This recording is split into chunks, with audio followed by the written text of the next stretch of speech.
किसी गणराज्य या साम्राज्य की सुरक्षा से पहले आज प्रश्न राष्ट्र की सुरक्षा का है, उस राष्ट्र की जिसके गणराज्य भी अविभाज्य अंग है।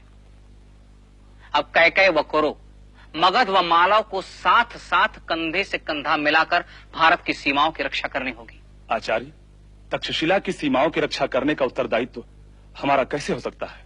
ये सीमाएं आपकी अपनी हैं। पर तक्षशिला की राजनीति से गणराज्यों का क्या संबंध आचार्य? हिमालय से लेकर समुद्र पर्यंत भारत एक है, उसकी पग पग भूमि हमारी अपनी भूमि है। पर उस पर हमारा अधिकार तो नहीं है, न हम उससे लाभान्वित होते हैं। यदि कोई आपके मस्तक पर आघात करे तो क्या आपके हाथ नहीं उठेंगे? क्या अपने मस्तक की रक्षा के लिए आपके चरण गतिमान नहीं होंगे?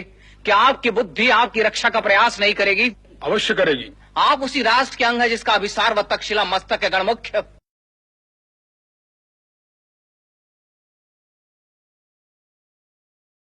शिक्षक व परिषद तो गौरव भूषित तब होगी जब यह राष्ट्र गौरवशाली होगा, और यह राष्ट्र गौरवशाली तब होगा जब यह राष्ट्र अपने जीवन मूल्यों व परंपराओं का निर्वाह करने में सफल व सक्षम होगा। और यह राष्ट्र सफल व सक्षम तब होगा जब शिक्षक अपने उत्तरदायित्व का निर्वाह करने में सफल होगा।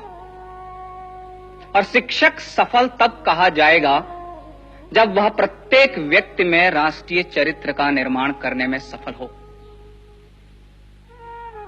यदि व्यक्ति राष्ट्र भाव से शून्य है, राष्ट्र भाव से हीन है, अपनी राष्ट्रीयता के प्रति सजग नहीं है, तो यह शिक्षक की असफलता है।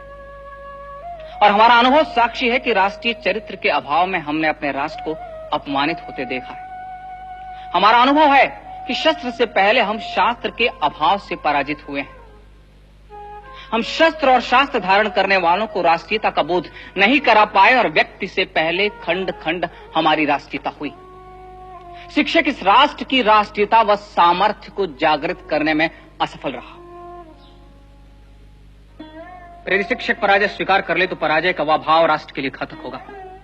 अतः वेद वंदना के साथ साथ राष्ट्र वंदना का स्वर भी दिशाओं में गूंजना आवश्यक है। आवश्यक है व्यक्ति व्यवस्था को यह आभास कराना कि यदि व्यक्ति की राष्ट्र की उपासना में आस्था नहीं रही तो उपासना के अन्य मार्ग भी संघर्ष मुक्त नहीं रह पाएंगे। अतः व्यक्ति से व्यक्ति, व्यक्ति से समाज व समाज से राष्ट्र का एकीकरण आवश्यक है। अतः शीघ्र ही व्यक्ति, समाज व राष्ट्र को एक सूत्र में बांधना होगा और वह सूत्र राष्ट्रीयता ही हो सकती है। शिक्षक इस चुनौती को स्वीकार करे वह शीघ्र ही राष्ट्र का नव निर्माण करने के लिए सिद्ध हो। संभव है कि आग के मार्ग में बाधाएं आएंगी, पर शिक्षक को उन पर विजय पानी होगी और आवश्यकता पड़े तो शिक्षक शस्त्र उठाने में भी पीछे ना हटे। मैं स्वीकार करता हूं कि शिक्षक का सामर्थ्य शास्त्र है, पर यदि मार्ग में शस्त्र बाधक हो और राष्ट्र मार्ग के कंटक सिर्फ शस्त्र की ही भाषा समझते हो तो शिक्षक उन्हें अपने सामर्थ्य का परिचय अवश्य दे। अन्यथा सामर्थ्यहीन शिक्षक अपने शास्त्रों की भी रक्षा नहीं कर पाएगा। संभव है कि इस राष्ट्र को एक सूत्र में बांधने के लिए शिक्षक को सत्ताओं से भी लड़ना पड़े, पर स्मरण रहे कि सत्ताओं से राष्ट्र महत्वपूर्ण है, राजनैतिक सत्ताओं के हितों से राष्ट्रीय हित महत्वपूर्ण है। अतः राष्ट्र की वेदी पर सत्ताओं की आहुति देनी पड़े तो भी शिक्षक संकोच न करे।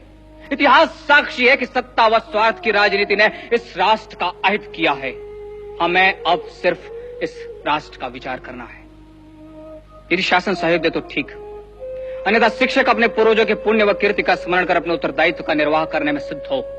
विजय निश्चित है। सप्त सिंधु की संस्कृति की विजय निश्चित है।